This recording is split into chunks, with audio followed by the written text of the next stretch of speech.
বাণী যে ঈশানী আর পিনাক্ষীর মেয়ে নয়নতারার মুখ থেকে সব সত্যিটা জানতে পেরে চমকে গেল ঈশানী আর পিনাক্ষী। হ্যাঁ বন্ধুরা, এমনটা দেখা যাবে। তাই সম্পূর্ণ জানতে ভিডিওটিতে লাইক দিয়ে চ্যানেলটি সাবস্ক্রাইব করে দেখতে থাকুন। গল্পের শুরুতে দেখা যাবে থানায় শিশু সংস্থার লোকগুলো বলে, আমরা তানিয়ার দায়িত্ব নেব। তখন অনিরুদ্ধ বলে, না, আমার প্রিন্সেসের দায়িত্ব আমার। আমার প্রিন্সেসকে আমার কাছ থেকে কেউ নিতে পারবে না। তখন বিদ্যুৎ বলে, না, তানিয়া আমার মেয়ে, তাই তানিয়ার কাজটাই আমি নেব। তানিয়া আমার কাছে থাকবে। কিছুতেই আমি তোমার কাছে থাকতে দেব না। বুঝতে পেরেছো মিস্টার অনিরুদ্ধ চ্যাটার্জি? তখন অনিরুদ্ধ বলে, তোমার কাছে থাকবে? তুমি নেবে কাজটারি? তোমার লজ্জা আছে? তখন বিদ্যুৎ বলে, তোমার লজ্জা আছে নাকি? শোনো, তানিয়া আমার মেয়ে। আমার মেয়েটাকে শেষ করে দিতে চেয়েছো তোমরা, আবার বড় বড় কথা বলছো। তখনই অফিসার বলে, একদম চুপ করুন আপনারা। দেখুন, এই কেসের তদন্ত চলছে। যতদিন না পর্যন্ত কেসের তদন্ত শেষ না হবে, ততদিন পর্যন্ত শিশুর কাস্টাডি কেউ নিতে পারবে না। বুঝতে পেরেছেন? তখন এই কথা বলেই অফিসার বলে, প্লিজ আপনারা এখন বেরিয়ে যান। তখনই শিশু সংস্থার লোকগুলো বলে, আচ্ছা ঠিক আছে, আমাদের এই কেসের প্রতি নজর থাকবে। এই বলেই তারা এখান থেকে বেরিয়ে যায়। তখনই বিদ্যুৎ অনিরুদ্ধকে বলে, তুমি কাজটা ঠিক করলে না। আমার মেয়ে যদি কিছু হয় না, তোমাকে আমি ছাড়বো না। এই বলেই বিদ্যুৎ সেখান থেকে চলে যায়। তখনই দেখা যাবে অনিরুদ্ধ রাগান্বিতভাবে বিদ্যুতের দিকে তাকিয়ে থাকে। এদিকে সাথী বলে, অনিরুদ্ধ, ওনাদের বোঝা না, আমি এরকম কাজ করিনি। আমি তানিয়াকে মারার চেষ্টা করিনি। আমি ওকে কোনো কিছু খাওয়াইনি। বিশ্বাস কর, ওনারা না কিছুতেই বিশ্বাস করছে না। আমাকে ওনারা জেলে নিয়ে যেতে চাইছে। তোরা বোঝা না, আমি জেলে যাব কি করে? আমি যে এখানে থাকতে পারবো না। আমাকে প্লিজ একটু তানিয়ার কাছে নিয়ে চলো। তখনই অন্তরা বলে, অফিসার, আপনি একটু বোঝার চেষ্টা করুন, মিষ্টিমাকে ছেড়ে দিন না। তখন এর সাথী বলে, আমি তানিয়াকে খুব ভালোবাসি। তানিয়ার কোনো ক্ষতি আমি চাইতে পারি না অফিসার, বিশ্বাস করুন আপনারা। তখনই দেখা যাবে সেখান থেকে কনস্টেবল সাথীকে নিয়ে চলে যায়। আর অফিসার বলে, দেখুন, ওনাকে আমাদের নিয়ে যেতে হবে, আমাদের কাজ আমাদের করতে দিন। এই বলে নিয়ে চলে গেলেই অনিরুদ্ধ কান্না ভেঙে পড়ে। তখন অনিরুদ্ধ বলে, আজকের মতো অসহায় আমার আর কোনো দিনও লাগেনি। এতটা অসহায় পড়েছি না। ওইদিকে আমার প্রিন্সেস, এদিকে মা, কি করব আমি? প্রিন্সেসের কাছেও যেতে হবে। তখন অন্তরা বলে, দাদা ভাই, আমরা চলো তানিয়ার কাছে যাই। ওইদিকে তো বৌদি একা আছে।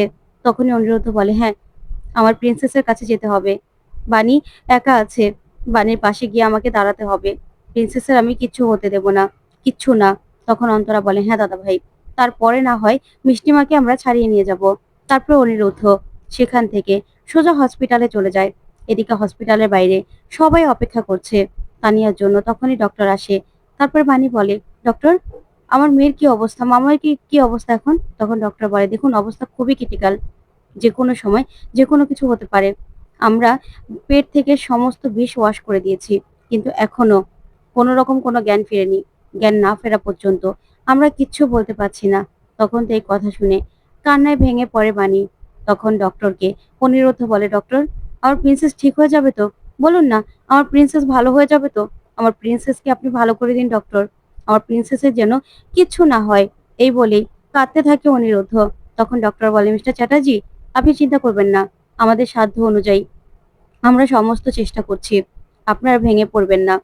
তখন এই কথা বলেই ডক্টর সেখান থেকে চলে যায়। তখন তো বাণী কাঁদতে থাকে আর ঈশানীকে বলে, মা, কেন কেন এরকমটা হলো? তারপরে ঈশানী বাণীকে জড়িয়ে ধরে। তখন বাণী বলে, আমার ছোট্ট মেয়েটা এত কষ্ট কি করে সহ্য করবে? কে ওকে মারতে চাইলো? আমার মেয়ের এত বড় ক্ষতি বারবার কারা করতে চায়? আমি তো কিচ্ছু বুঝতে পারছি না মা। তখন সাথী বলে, বানি, তুমি চিন্তা করো না, সবকিছু দেখবে ঠিক হয়ে যাবে। তানিয়াও সুস্থ হয়ে যাবে। আর ওইদিকে সাথীকেও আমরা ঠিক ছাড়িয়ে আনতে পারবো। তুমি চিন্তা করো না, তুমি এসব নিয়ে ভেবো না বানি। তখন বানি বলে, মাসিমণি অসুস্থ। মাসিমণি কি জেলে থাকতে পারবে বলুন তো? মাসিমণিকে অ্যারেস্ট করলো। এদিকে মা মামের অবস্থার কোনো উন্নতি হচ্ছে না। আমি তো কিছুই বুঝতে পারছি না। ঠিক তখনই পিনাকি এসেও বাণীকে সান্ত্বনা দেয় আর বলে, বাণী, তুমি চিন্তা করো না, সবকিছু ঠিক হয়ে যাবে। তানিয়া ঠিক ভালো হয়ে যাবে। তারপরে তানিয়া আবারও তোমাকে মা বলে রাখবে। তুমি চিন্তা করো না ঈশানী, তুমি বরং বাণীর কাছে থাকো। তোমরা তো সকাল থেকে কিচ্ছু খাওয়া হয়নি তোমাদের। আমি বরং তোমাদের জন্য খাবার নিয়ে আসছি। তখন বাণী বলে, ছোট বাবু, খাবার গলা দিয়ে নামবে না। আমার মেয়েটা যতক্ষণে না চোখ খুলছে, ততক্ষণে আমার খাবার গলা দিয়ে নামবে না। ওইদিকে তানিয়ার অবস্থা খুবই ক্রিটিক্যাল হতে থাকে। তখনই নার্স দৌড়ে যায় ডক্টরের কাছে। তারপরেই ডক্টর আবার তানিয়ার কেবিনে দৌড়ে আসে। এদিকে হার্টবিট ওঠানামা করতে থাকে। তখন ডক্টর বলে ইনজেকশন রেডি করুন। তারপরে অনিরুদ্ধ সহ সবাই টেনশনে পড়ে যায়। ওইদিকে বাণী বলে, না না, এটা হতে পারে না, আমার সঙ্গে এটা কিছুতেই হতে পারে না। এক মা এবার আরেক মায়ের কাছে গিয়ে বসবে, কিছুতেই আমি আমি মাতৃহারা হতে পারবো না। আমার মেয়েকে আমার কাছে ফিরিয়ে আনতেই হবে। এক মা আরেক মায়ের কাছে এবার চাইবে, আমার আমার দাবি মানতেই হবে, আমার প্রার্থনা কবুল করতেই হবে। এই কথা বলে সেখান থেকে দৌড়ে চলে যায় বাণী। তখন ঈশানীয় বাণীর পিছন পিছন দৌড়তে থাকে। ওইদিকে বাণী মন্দিরে গিয়ে তানিয়ার জন্য পুজো দিতে থাকে। এদিকে অনিরুদ্ধ বলে, যারা যারা প্রিন্সেসের এই অবস্থার জন্য দায়ী, তাদের প্রত্যেককে আমি এক এক করে শাস্তি দেব। কাউকে আমি ছাড়বো না, কাউকে না, সবাইকে আমি শাস্তি দেব। আজকে আমার মেয়ের এই অবস্থার জন্য যারা দায়ী, আমার মায়ের এই অবস্থার জন্য যারা দায়ী, কাউকে ছাড়বো না। ওইদিকে বাণী কান্নায় ভেঙে পড়ে। তখনই দেখা যাবে মৌলি ভীষণ খুশি। খুশি হয়ে নয়নতারাকে বলে, গ্র্যান্ডমামি, এতদিনে তুমি একটা দারুণ কাজ করেছো। আমি না তোমার প্রতি ভীষণ খুশি, বিশ্বাস করো, তুমি যা করেছো না, একদম সঠিক কাজ করেছো। তখন নয়নতারা বলে, কিন্তু চালটা তো ভুল হয়ে গেল রে, ওই গাভিনটাকে ক্ষতি করতে চেয়েছিলাম, এখন তো বাছুরটাই ক্ষতিগ্রস্ত হয়ে গেল। তখন মৌলি বলে, তাতে কি হয়েছে গ্র্যান্ডমামি, তুমি যা করেছো একদম ঠিক হয়েছে। এবার এবার তো ভালো হয়েছে, ওই তানিয়ার কিছু হলে না বাণীতে এমনিতেই অর্ধেক শেষ হয়ে যাবে। তখন বান্টি বলে, হ্যাঁ, একদম ঠিক হয়েছে। তখন এই বলেই তিনজন হাসাহাসি করতে থাকে। তখনই সেখানে অনিরুদ্ধ আসে, আর এসেই বলে, বাহ, খুব পার্টি পার্টি হচ্ছে তাই না, খুব হাসি মাস্তি হচ্ছে। তখন তো অনিরুদ্ধকে দেখে ভয় পেয়ে যায় মৌলি আর নয়নতারা। তখন মৌলি বলে, এ কি অনিরুদ্ধ, তুমি এখানে? তখন অনিরুদ্ধ বান্টিকে চেপে ধরে আর বলে, বল, বল, আমার মেয়ের খাবারে বিষ কে মিশিয়েছে? বিষটা নিশ্চয়ই তুই মিশিয়েছিস, তোকে দিয়ে মেশানো হয়েছে তাই না? বল, কে বিষ মিশিয়েছে, তুই না অন্য কেউ? তখন তো বান্টি ভয় পেয়ে যায়। আর বান্টি বলে, কি বলছেন বলুন তো? তখন অনিরুদ্ধ বলে, একদম নাটক করবি না, তোকে মেরে একদম আমি শেষ করে ফেলবো। এবার বল, কে মিশিয়েছে বিষটা? তখন বান্টি মনে মনে বলে, এই রে, কিভাবে আমি ফেসে গেলাম, আমি তো এসবের কিছুতেই ছিলাম না। তখন মৌলি বলে, অনিরুদ্ধ, তুমি এরকম করতে পারো না। তখন অনিরুদ্ধ বলে, চুপ করো তুমি, আমি জানি তোমরা সবাই মিলে এই কাজটা করেছো, তবে আমি কিন্তু এবার কাউকে ছাড়বো না, কাউকে না। বান্টিকে এই বলেই ঠাসিয়ে একটা চড় মারে অনিরুদ্ধ। ওইদিকে নয়নতারা ভয় পেয়ে যায়। তখন বান্টিকে বলে অনিরুদ্ধ, বল, বল, কে করেছে, কার কথায় তুই বিষটা মিশিয়েছিস? আমি তো জানি ওরাই তোকে করতে বলেছে। তখনই বান্টি ভয়ে বলে দেয়, হ্যাঁ, বিষটা মেশানো হয়েছিল। তখন নয়নতারা ভয় পেয়ে যায়। তারপর নয়নতারা উল্টো বান্টিকে একটা ঠাসিয়ে চড় মেরে বলে, বল, তুই দেখেছিলি বিষটা কে মিশিয়েছে? তুই জানিস বিষটা মেশানো হয়েছে কিনা? বল, বল তাহলে। তখনই ইশারা দিলে বান্টি বলে, আরে, বিষটা তো কেউ না কেউ অবশ্যই মিশিয়েছে, তা আমি কি করে জানবো? আমি তো শুধু এমনিতেই বললাম, আমি তো আর মেশাইনি, আমি কি করে জানবো? তারপরে বান্টি সেখান থেকে দৌড়ে পালিয়ে যায়। তখন অনিরুদ্ধ বলে, শুনুন, আপনারাই যে এসব কাজ শুরু করেছেন আমি জানি, কাউকে ছাড়বো না আমি। এই বলে চলে গেলেই তখন নয়নতারা আর মৌলি ভয় পেয়ে যায়। তখন মৌলি বলে, আচ্ছা, অনিরুদ্ধ যদি জানতে পেরে যায় তুমি বিষটা মিশিয়েছো? তখন নয়নতারা বলে, শোনো দিদি ভাই, আমি না পুরনো ভিলেন, আমাকে ধরা এত সহজ নয়, আমাকে অনিরুদ্ধ ধরতে পারবে না। তবে হ্যাঁ, আমি যখন জানতে পেরেছি যে বাণী রায়বাড়ির উত্তরসূরি, আসল উত্তরসূরি, আর বাণী যেই আবদারটা করছে সেটা সত্যি, এবার তো আর বাণীকে ছেড়ে দেওয়া যাবে না। বাণীর সত্যিটা সবার সামনে আসার আগে আগেই বাণীকে এবার সব কিছু থেকে সরিয়ে দিতে হবে, আর বাণীকে শেষ করে দিতে হবে। তখনই পিনাক্ষী আর ঈশানী সবটা শুনতে থাকে। তখনই পিনাক্ষী বলে ওঠে, ছোট মা, বাণীর কিসের গল্পের কথা বলছো? কিসের গল্প শেষ করতে হবে? তখন তো মৌলি আর নয়নতারা দুজনে ভয় পেয়ে যায়। তখন নয়নতারা বলে, কি যে বলো না, আমি আর কিসের কথা বলেছি, আমি তো শুধুমাত্র বলেছি যে বাণী যদি এই বিষটা মিশিয়ে থাকে। তখন ঈশানী রেগে যায় আর বলে, ছোট মা, আপনি এই কথাটা বলতে পারলেন, বাণী কিনা ওর মেয়েকে বিষ মিশিয়ে খাওয়াবে, আপনার এরকম মনে হয়? তখন পিনাকি বলে, ছোট মা, মাথাটা ঠিক আছে? এই কথা না অন্য কেউ এসেও যদি বলে না, তাও আমি বিশ্বাস করি না যে বাণী বিষটা মিশিয়েছে। আর আপনি এই কথাটা কি করে বললেন ছোট মা, আমি তো ভাবতেই পারছি না। তখন নয়নতারা বলে, দূর, একটা বলতে যাই আর একটা মনে করে, মিষ্টি করে আমার কথাগুলো কোথা থেকে যে কোথায় যায় কিছুই বুঝতে পারি না, আমি তো অন্য কিছু বলতে চেয়েছিলাম। তখনই মৌলি বলে, গ্র্যান্ডমামি চলো তো। এই বলে ওরা সেখান থেকে চলে যায়। তখন পিনাক্ষী বলে, দেখলে কথা কেমন এড়িয়ে চলে গেল।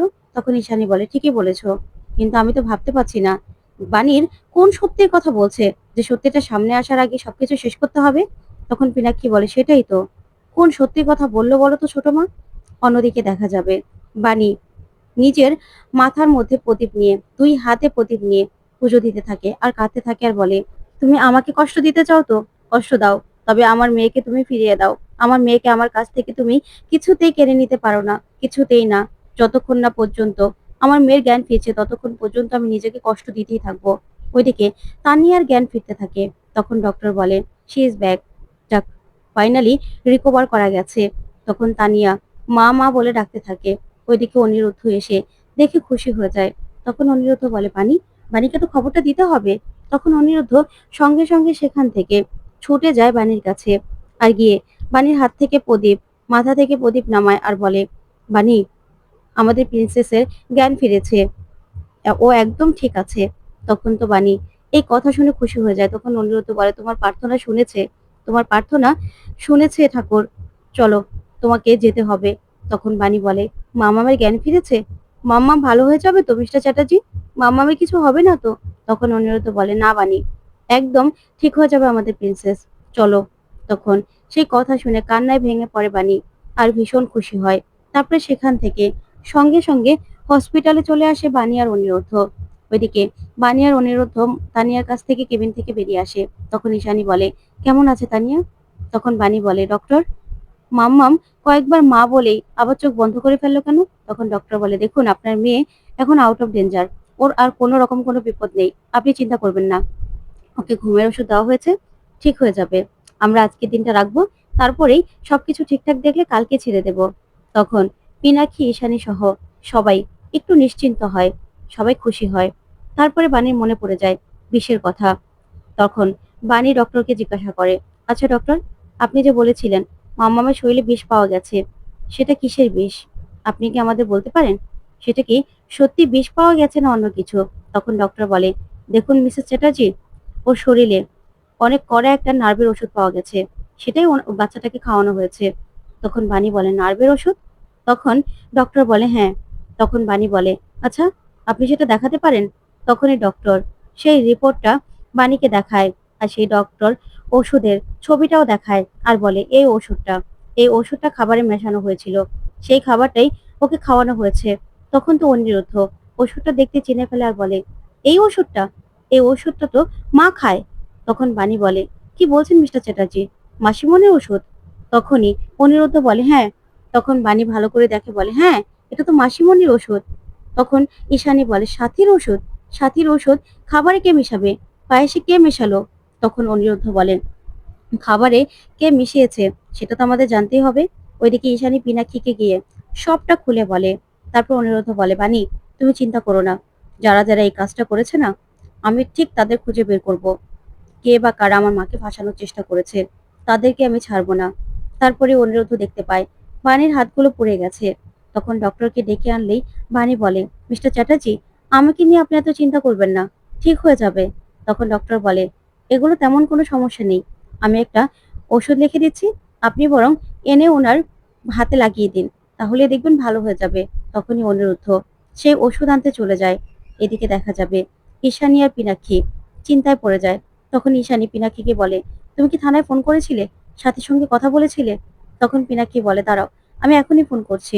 ওইদিকে থানায় অফিসার সাথীকে জিজ্ঞাসাবাদ করে আর বলে, আমার কনস্টেবল আপনাকে এতবার করে জিজ্ঞাসা করলো, আপনি কিছুই তো বললেন না, কোনো মুখই করলেন না। তখন সাথী বলে, বিশ্বাস করুন অফিসার, আমি কিচ্ছু করিনি। বেশ, আপনার বিশ্বাস না হলে তানিয়ার জ্ঞান ফিরলে না হয় তানিয়াকে জিজ্ঞাসা করবেন, ওকে ওর ঠাকুমার থেকে আমি কোনোদিনও কম ভালোবেসেছি কিনা। ওকে আমি নিজের নাতনির থেকেও বেশি ভালোবেসেছি, বেশি আদর করেছি। ওকে আমি কোনো দিনও ওর কোনো ক্ষতি করার আমি চেষ্টা করতে পারি না অফিসার। তখন অফিসার তাকিয়ে থাকে। তখন সাথী বলে, বেশ অফিসার, আপনি কি জানেন তানিয়া কেমন আছে, তানিয়ার জ্ঞান ফিরেছে কিনা? আপনি একটু খোঁজ নিয়ে বলুন না। ওইদিকে অনিরুদ্ধ বাণীর হাতে ঔষধ লাগাতে থাকে। তখন বাণী বলে, ছাড়ুন না মিস্টার চ্যাটার্জি, আমি পারবো, আপনি আমার এত খেয়াল কেন রাখেন? তখন অনিরুদ্ধ বলে, আমি রাখবো না তাহলে কে রাখবে বাণী? তখন বাণী বলে, আমাদের মাসিমণির কাছে যাওয়া দরকার। তো বন্ধুরা, কেমন লাগলো আজকের আপডেট? কমেন্ট করে জানাতে ভুলবে না। ধন্যবাদ।